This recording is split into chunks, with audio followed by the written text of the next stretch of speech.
ketika Tuhan tanya Adam, dari mana engkau tahu dirimu telah telanjang?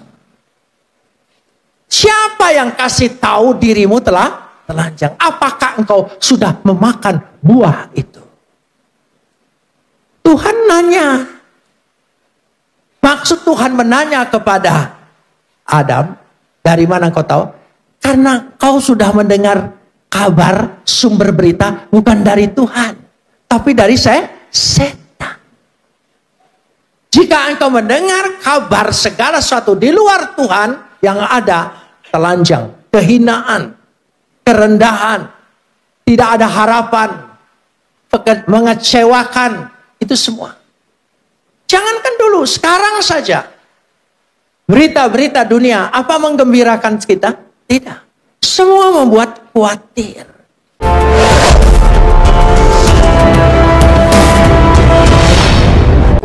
Mari kita berdoa.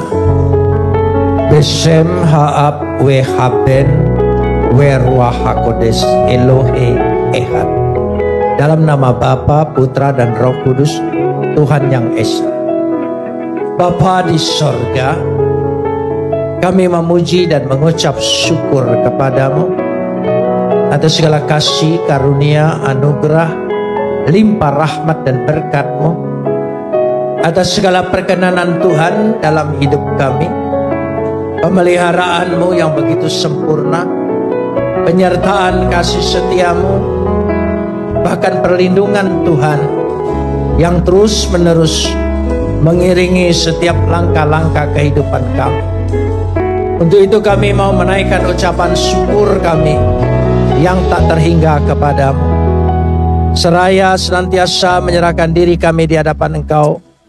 Sebab di dalam Engkau kami akan terpelihara dengan sempurna. Karena Engkau adalah pemelihara yang kekal. Amin. Saat ini di tengah-tengah persekutuan ibadah kami, di hadapan hadirat Tuhan yang telah turun memenuhi, meliputi kami. Kami ingin meneduhkan hati kami, menundukkan pikiran kami kepada otoritas kedaulatan firman-Mu. Karena firman-Mu itulah yang mengandung segenap kebenaran dan janji-Mu yang akan Kau berikan bagi kami untuk menjadi milik kami. Karena Roh-Mu itu sendiri yang akan mengerjakannya di tengah-tengah pewartaan ini. Terima kasih Bapa. Dalam nama Yesus kami berdoa. Amin. Silakan duduk.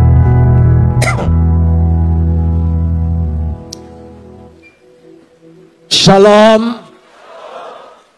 Pagi ini kita akan bersama-sama membaca firman Tuhan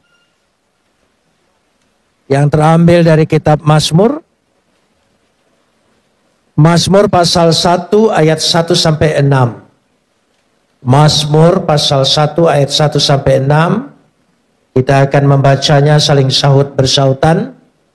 Saya awali ayat pertama, lalu jemaat menjawab 2, dan seterusnya saling ganti bergantian sampai tiba pada ayat 6. Berbahagialah orang yang tidak berjalan menurut nasihat orang fasik, dan yang tidak berdiri di jalan orang berdosa, dan yang tidak duduk dalam kumpulan pencemooh. Ayat 2.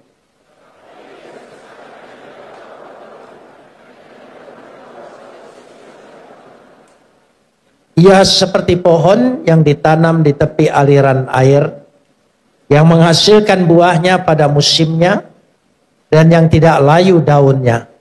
Apa saja yang diperbuatnya berhasil.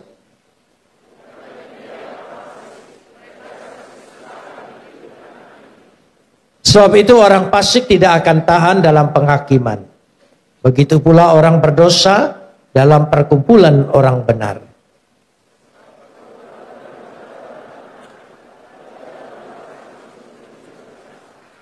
Kapot leha Adonai Elohenu kapot leha. Segala kemuliaan ya Adonai Tuhanku, kemuliaan bagimu. Kitab Mazmur seringkali disebut juga kitab Tehilim, kitab puji-pujian. Karena di sana terkumpul puji-pujian jemaat pada waktu itu. Dan kitab Mazmur disebut juga kitab Tefilah, kumpulan kitab doa. Doa-doa yang dinaikkan pada umat zaman itu. Kitab Mazmur disebut juga Mizmor, sebuah dendang atau sebuah senandung yang mengandung rintihan, keluhan, permohonan kepada Tuhan. Tapi kitab Mazmur juga kesimpulannya disebut Zemuroh. Zemuroh dalam bahasa Ibrani artinya menjadi sebuah pengajaran. Karena baik doa, baik pujian menjadi sebuah bukti bahwa itu sudah dikabulkan oleh Tuhan. Sehingga menjadi sebuah pengajaran. Hari ini saya mengajak kita melihat pada Mazmur yang pertama, yaitu berbahagialah orang. Ada kata yang begitu kita impikan, yaitu kata bahagia. Kata bahagia dalam bahasa Ibrani mengambil kata asre. Asre haish, yaitu berbahagialah haish, orang itu. Sehingga menjadi sebuah pengajaran bagaimana yang disebut di dalam kitab Mazmur, yaitu bahagia. Kata asre itu berakar dari kata asar. Asar itu berarti berkati, yaitu diberkati. Jadi bahagia itu sangat erat hubungannya dengan berkat. Dan berkat itu datang dari Tuhan. Kata berkat yang datang dari Tuhan memakai kata Ibrani barak atau barakah. Barakah itu adalah berkat yang datang dari Tuhan kepada manusia. Kata asar adalah berkat kehidupan dari manusia kepada manusia. Maksudnya, kalau kita bahagia, bukan hanya Tuhan memberkati kita, sehingga kita menjadikan orang bahagia, tetapi kebahagiaan kita bisa dilihat, bisa dirasakan oleh sesama manusia. Baik di hadapan Tuhan, harus baik juga di hadapan sesama manusia.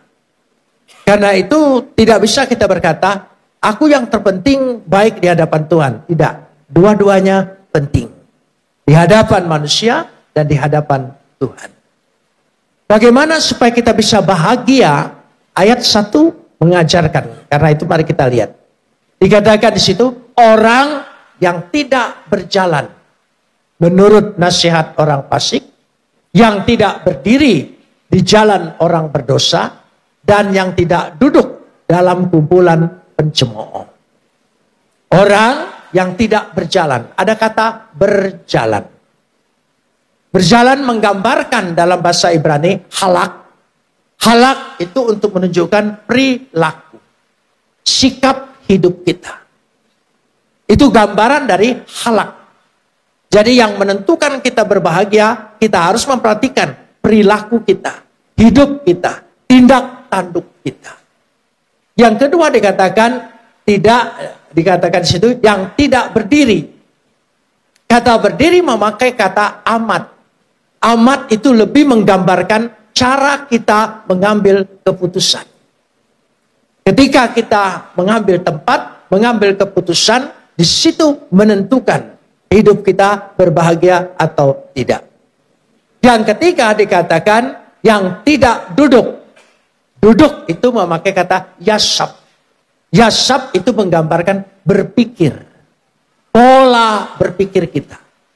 Jadi perilaku kita, keputusan kita, dan berpikir kita. Cara berpikir ini penting. Cara berpikir ditentukan dari dasarnya logika orang itu. Karena ketiga hal ini sangat penting dalam hidup kita.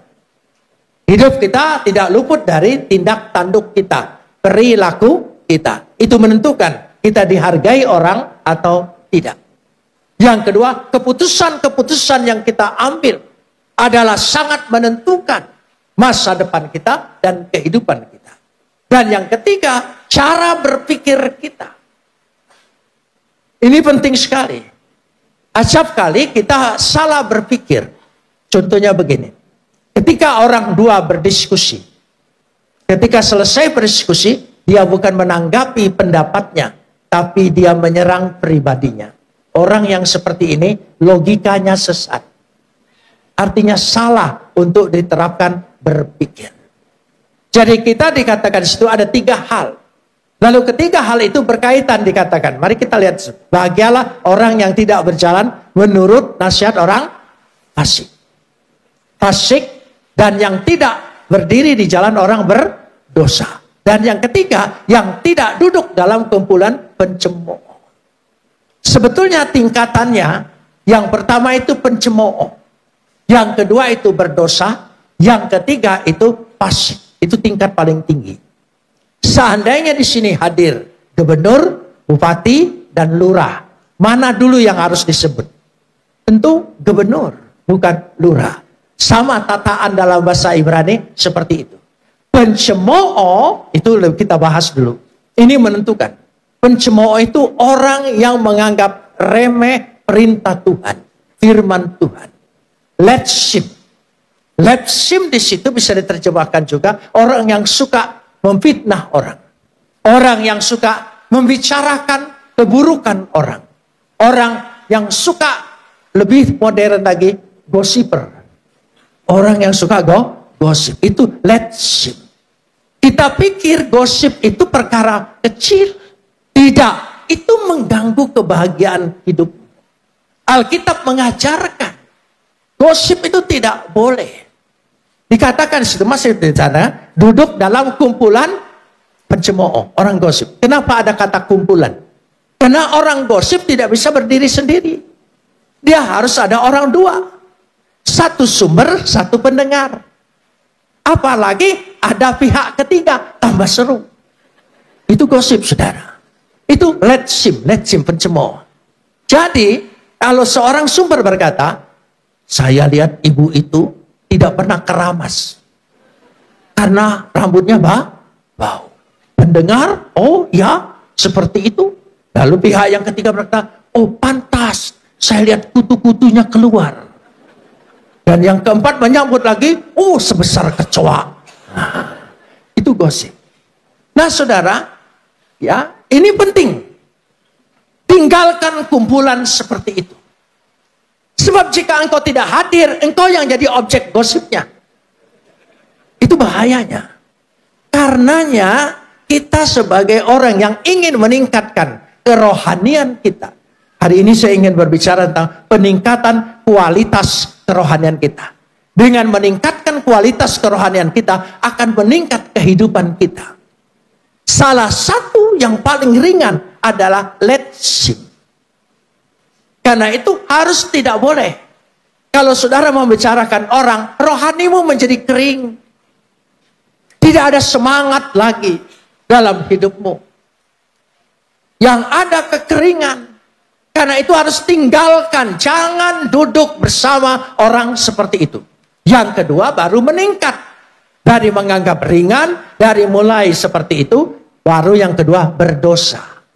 Berdosa adalah kata hataim. Hataim, orang yang melakukan. Kita tidak boleh seiring sejalan menyetujui orang hidup di dalam dosa. Yang ketiga adalah dikatakan resaim, fasik. Fasik itu orang yang sungguh-sungguh menentang Tuhan. Nah, kita lanjutkan ayat yang kedua. Mari kita belajar firman Tuhan. Saya ingin kita ini ya bukan dimotivasi oleh manusia, bukan oleh kecakapan perkataan manusia. Tetapi firman Tuhan itu yang kita dengar dan bertumbuh dalam diri kita. Kalau firman Tuhan itu menguatkan diri kita, maka kekuatan itu kekal adanya. Amin. Lanjutkan ayat 2. Tetapi, bahasa Ibrani bagus sekali. Tetapi artinya berlawanan dengan yang dikatakan ayat yang kedua. Ayat yang pertama. Tetapi kiim yang kesukaannya. Kesukaannya apa? Taurat Tuhan. Sebetulnya ada kata dikatakan di situ upe torato Adonai di dalam Taurat Tuhan. Bukan hanya suka mendengar firman Tuhan, tapi hidup di dalam firman Tuhan. Itu penting sekali. Yang merenungkan Kata merenungkan memakai kata yehge. Yehge itu merenungkan firman Tuhan siang dan malam. Maksudnya begini. Ketika dia merenungkan firman Tuhan, yaitu bermeditasi dengan firman Tuhan. Mendalami, menyelami. Yang kedua dikatakan setelah bermeditasi, dia mengatakan berkontemplasi dengan firman Tuhan. Setelah itu dia mendapat iluminasi dalam firman Tuhan. Sehingga dengan demikian itu yang dimaksudkan merenungkan firman Tuhan. Membentuk diri kita, menguasai kita. Saudara yang dikasih, saya kasih contoh begini.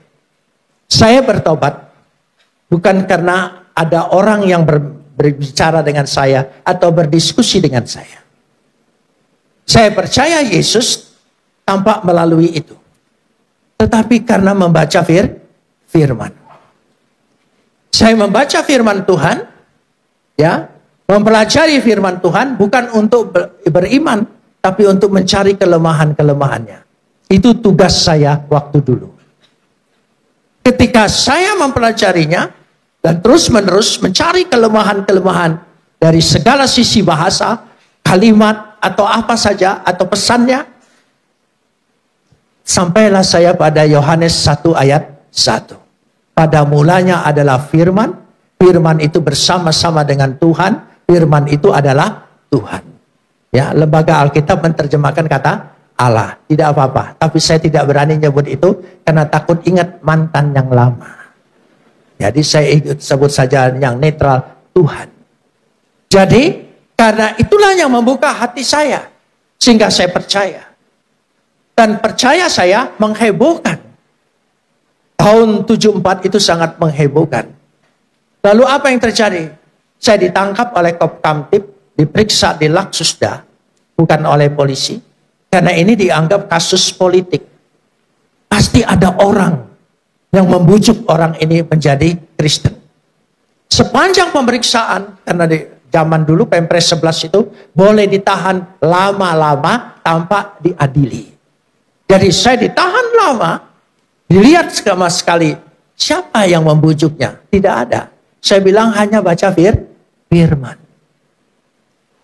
Lalu salah satu petugas, karena saya selalu diperiksa oleh TPRPU, tim pemeriksa pusat, dan TPRDA, tim pemeriksa daerah, ya, lalu periksa semua. Salah satu pemeriksa bertanya begini, ayat mana yang membuat engkau sampai percaya dan berubah imanmu? Saya bilang Yohanes 1 ayat 1. Dia bilang boleh saya lihat. Saya buka Alkitab, saya tunjukkan. Dan dia baca. Setelah dia baca, selesai, dia tanya saya lagi. Saya sudah baca, tapi saya tidak menjadi Kristen. Kamu bilang karena baca ini menjadi Kristen, hatimu terbuka. Saya baca, ternyata saya tidak apa-apa. Kamu harus ngomong itu yang benar. Ngaku itu yang benar. Saya bilang itu benar. Lalu kenapa saya baca tidak? Dan saudara baca, saudara katakan, kamu menjadi percaya. Oh beda Pak, saya dipilih, Bapak tidak. Oh iya. Mengerti maksudnya? Tidak semua orang. Jadi kalau saudara bisa percaya, itu bukan kemauan kita. Bukan kepandaian kita. Bukan kehebatan kita. Tapi karena karunia Tuhan telah memilih kita, menetapkan kita menjadi orang percaya. Bersyukurlah. Kita tidak baik-baik amat, kita tidak bagus-bagus amat, ayo jujur, ya. Kita tidak terlalu rohani, apalagi sedikit saleh dan kudus. Kita tidak terlalu, tapi karena kasih Tuhan telah memilih kita, kita patut syukuri karena kita adalah umat pilihan Tuhan. Itu YG, merenungkan firman Tuhan. Dengan merenungkan firman Tuhan, membentuk diri kita. Ketika kita dibentuknya, maka kita lanjutkan sekarang ini. Kita lihat ayat yang ketiga. Setelah merenungkan di situ, kita lanjutkan pada ayat yang ketiga. Ya. Dikatakan di situ, ayat yang ketiga. Kita lihat bersama-sama. Setelah dilihat bersama-sama, ya. Ayat yang ketiga. Coba kita baca bersama. Ia apa? Saya ini sebentar lagi 79, jadi telinganya agak kurang dengar. Jadi kalau ngomong suara itu agak keras sedikit. Ya, saya dulu kalau dengan suami istri saya sangat mesra, yang oh iya. Tapi sekarang agak kurang mesra karena sama-sama kurang dengar. Kalau saya bilang yang, dia tanya apa? Ya, nasi goreng, saya bilang gitu. Jadi kami agak keras-kerasan. Itu bukan karena kurang mesra, telinganya. Jadi coba lanjutkan, 1, 2, 3. Sampai di situ. Ia seperti pohon. Sebetulnya ada kalimat dalam bahasa Ibrani yang sangat penting. Wehaya eetz. Kata wehaya dan menjadi. Berarti ini proses. Kita tinggalkan seperti ayat 1. Kita melanjutkan seperti ayat 2. Ayat 3 menunjukkan sebuah hasil. Wehaya dan menjadi apa? Pohon. Saudara bisa lihat pohon? Oh ya. Tinggi, kelihatan bagi orang lain. Itu pohon. Makanya toge itu bukan pohon. Saudara. Pohon itu ada batangnya, ada cabangnya, ada daunnya. Ya. Makanya toge itu bengkok. Karena suka turut campur urusan orang. Di tahu campur ada, di gado-gado ada, di soto ada. Ada semua, saudara. Itu makanya dia bengkok, saudara-saudara ya. Karena suka turut campur urusan orang. Jangan suka turut campur urusan orang. Kalau hari ini saudara turut campur, besok Pak saudara kata, "Hei toge." Kita lanjutkan. Ia menjadi seperti pohon. Pohon dikatakan di sini, ya bagaimana dikatakan pohon?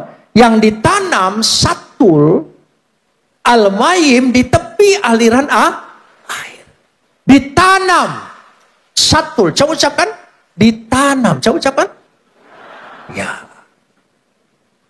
Makanya kalau bergereja juga tertanam. Jangan suka pindah-pindah. Itu namanya pot bunga. Tidak akan menjadi pohon. Tertanam. Berakar. Akarnya masuk ke dalam, kuat, kokoh. Tumbuh ke atas. Tertanam. Satul. Tertanam. Saya kasih contoh. Waktu saya pergi ke Israel lewat Mesir, ya, tahun 81, masih dilarang-larangnya. Beberapa kali saya pergi ke sana, saya ingin mengikuti perjalanan Musa. Tidak lewat mobil, tapi lewat padang gurun. Saya serba ingin tahu, ingin merasakan. Jadi disiapkanlah. Ada rombongan yang mengantar, itu jauh lebih banyak. Ada 7 onta, isi makanan, isi orang, petunjuk semuanya, dan saya. Berangkatlah kami. Keluar dari gurun Sinai, langsung masuk ke padang gurun. Malam hari, dinginnya luar biasa. Kami harus bermalam. Lalu sampailah kepada satu oasis. Di oasis itu selalu cirinya tumbuh pohon korma. Ada sumber air. Kormanya segar sekali. Lalu apa yang terjadi? Saya tanya dengan yang ngantar saya. Siapa yang tanam pohon korma ini? Tidak ada yang tanam, dia bilang. Tapi para musafir seringkali jalan, selesai makan korma. Cara menanam pohon korma, bijinya ditindih batu besar. Biji itu akan berakar terus ke bawah. Ya, 15 meter, 25 meter, sampai ketemu sumber air. Dia tidak akan berhenti berakar sebelum ketemu sumber air. Berakarlah sampai betul-betul kita sampai ketemu dengan air kehidupan itu. Siapa namanya? Siapa? Di Pakuan agak tertekan nyebut nama itu. Saudara, siapa namanya? Ah, itu baru bertobat, saudara. Gak usah takut. Nama itu yang menyelamatkan kita segala-galanya. Amin. Gak usah takut. Jadi dia berakar sampai ke air. Sumber air ketemu baru berbatang. Ketika dia batangnya tumbuh, batunya tumbang. Jadi jika ada masalah dalam hidupmu, jika ada persoalan dalam hidupmu, jangan minta Tuhan angkat beban. Tapi melekatlah dengan Tuhan, dekatlah dengan Tuhan, bersatu dengan Dia. Percayalah, kekuatan Tuhan diberikan kepada kita. Sehingga kita punya kekuatan sanggup menumbangkan beban itu. Menghalau segala hambatan, halangan, rintangan, semua bisa tertolong. Katakan amin. Ya, karena itu yang penting itu kuat. Mendekat kepada Tuhan. Al-Mayim, sumber air. Kita lanjutkan sekarang ini. Dikatakan di situ, ya, apa dikatakan ayat yang ketiga? Yang apa? Menghasilkan pirio, buahnya. Berbuah.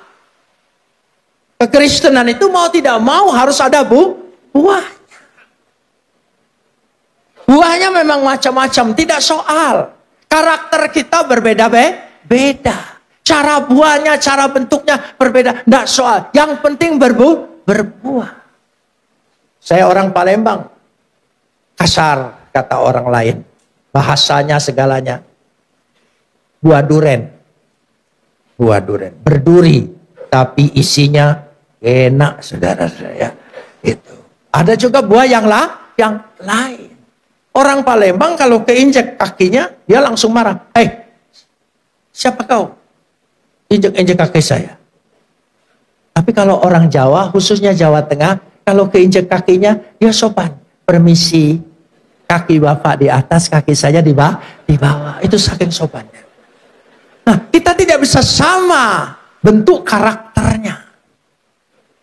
Tetapi yang penting punya buah. Mungkin mulutnya terbuka sekali. Tapi buahnya ada. Hatinya baik. Buahnya. Dan yang ketiga dikatakan di sini, kita lanjutkan ayat yang ketiga deh. Dan yang tidak apa? Layu daunnya. Daunnya bersemarak. Semangat pelayanannya tinggi. Tidak pernah kendor, tidak pernah kering.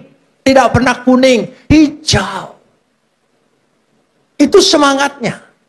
Dengan semangat seperti itu dikatakan di sini dengan jelas sekali, ya. Apa saja, perhatikan ayat yang terakhir.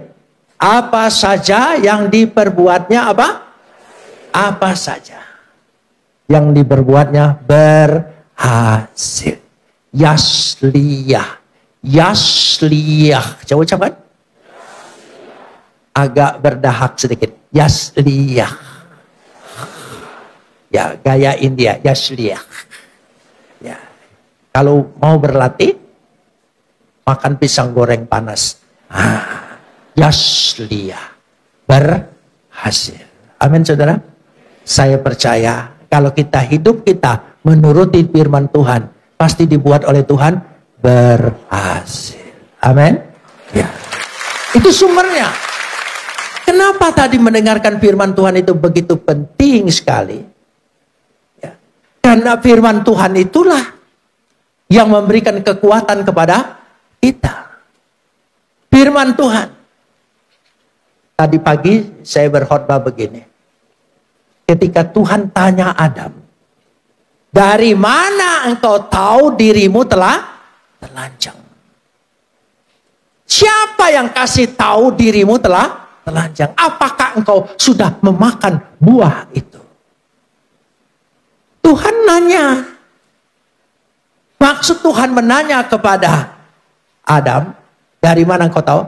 Karena kau sudah mendengar kabar, sumber berita bukan dari Tuhan, tapi dari setan.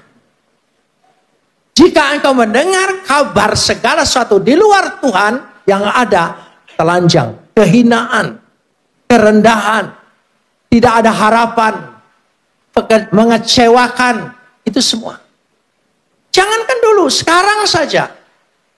Berita-berita dunia, apa menggembirakan kita? Tidak. Semua membuat khawatir. Dengan segala macam bencana, dengan segala sesuatu, sangat membuat khawatir. Tapi percayalah, firman Tuhan yang menjadi pedoman kita. Firman Tuhan yang kita harus dengar, amin. Tuhan akan memelihara kita selama-lamanya. Amin. Kita adalah biji mata Tuhan. Tuhan sanggup peliharakan kita. Apapun yang kita hadapi, katakan Tuhan memelihara kita. Amin. Beri kemuliaan bagi Dia. Karena Tuhan yang peliharakan.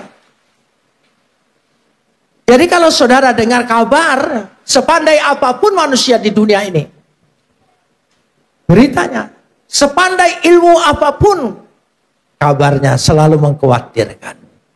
Tapi kalau saudara baca firman Tuhan, Tuhan memberkatimu. Apapun yang terjadi, Tuhan buat berhasil. Saudara, setelah bertahun-tahun, saya ditahan di penjara 6 tahun. 5 tahun lebih baru diadili. 5 tahun lebih. Ya, saya dipindah-pindahkan. Tempat di RTM Budi Utomo, masuk lagi ke Cipinang, pindahkan lagi ke RTM, ke Laksusda, ke Satgas, pindah-pindah terus. Bahkan saya pernah dipindahkan ke Surabaya, nggak ada kasusnya. Jadi saya pernah jadi penduduk Kalisosok 2 tahun 5 hari di Kalisosok. Setelah itu pindah lagi ke Jakarta. Kenapa dipindahin? Karena setiap tempat saya baptis orang. Saya injili orang. Saya tidak lihat lagi kesusahan yang saya hadapi, tapi saya lihat kesempatan yang Tuhan berikan. Sehingga saya menginjili mereka. Dan enak sekali. Mumpung mereka merasakan dirinya menyesal dan berdosa. Itulah kesempatannya. Dan banyak yang dibaca. Meskipun waktu itu saya belum jadi pendeta. Penginjil pun belum. Tapi setelah saya menginjili mereka. Mereka minta dibaptis. Saya baptis. Iya. Dan karena di penjara itu bak mandinya besar-besar. Jadi kami dekatin penjaganya sesama narapidana. Ya, kasihlah rokok begitu. Supaya diizinkan kami masuk duluan. Barulah saya baptis. Saya masih ingat di Surabaya ini baptis orang itu. Setelah dibaptis, saya lupa. Mestinya doa dulu baru dibaptis. Saya baptis dulu baru doa. Begitu dia keluar hampir mati saya kata. Mestinya kan doa dulu baru masukin. Ini enggak, saya masukin dulu baru doa. Keluar. Dia bilang hampir mati. Saya bilang betul. Hidupmu yang lama harus mati. Kau bangkit dalam hidup yang baru. Pindah-pindah. Pindah sana. Akhirnya, ya setiap pindah saya buat pemikiran sendiri. Kalau saudara terpaku dengan kesusahanmu, ya, dengan apa yang kita hadapi, kita tidak punya harapan. Tapi kalau kita terpaku dengan janji Tuhan, yang Tuhan buka jalan. Pindah Cipinang, saya bilang Chicago. Pindah Kalisosok, California. Oh iya, nanti setelah bebas, Tuhan izinkan saya, semua apa yang saya ucapkan dalam penjara terjadi. Karena itu jangan fokus dengan kesusahan kita, penderitaan kita, kesulitan kita. Fokuslah dengan apa yang dijanjikan Tuhan. Sehingga apa yang dilakukan oleh kita, dibuat Tuhan apa? Berhasil. Saudara ingin berhasil? Amin. Katakan amin. Tuhan yang sanggup membuat kita berhasil. Ayat 4, 5 dan 6. Ini urusan orang fasik, orang berdosa, orang pencemooh. Tidak usah dipelajari. Karena sudah menjadi kehidupan kita sehari-hari, saudara. Karena itu yang penting kita mengikuti perintah ayat yang pertama. Jangan berjalan, jangan berdiri, dan jangan duduk. Ya, lo halak, lo amat, lo yasaf. Lo itu jangan. Itu lo. Jangan duduk, jangan berdiri, jangan berjalan. Artinya jangan berperilaku. Jangan, ya, ambil keputusan seperti orang berdosa.